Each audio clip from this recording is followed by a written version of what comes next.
Hindi men, kaya hindi kayo tatauhin pagka ganyan. Di ba?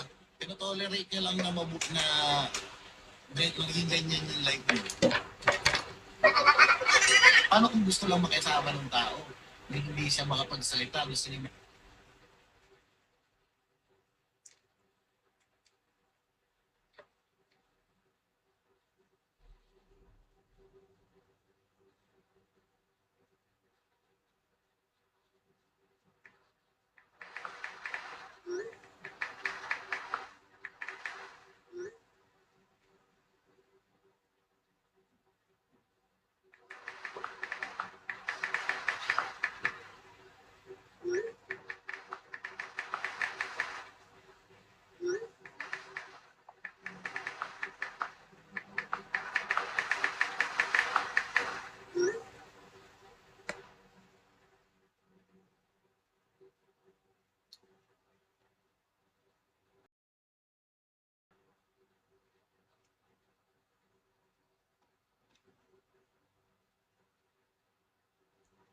Okay, follow naman po. Hi guys. Good morning. Hindi kami nagki-kick ng persa dito na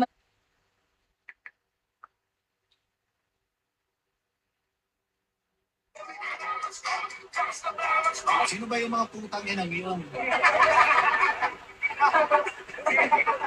Ang ina, pagmamalaki pa niya na anong sabi, baka hindi ko na siya kilala. Sino ba yun?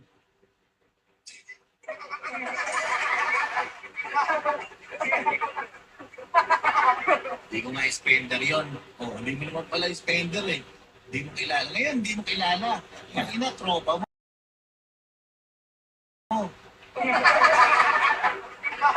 Ang inang yan. Tapos, lumabas, may galit pa siya sa akin. Nilagaw, matamang baboy na maitim.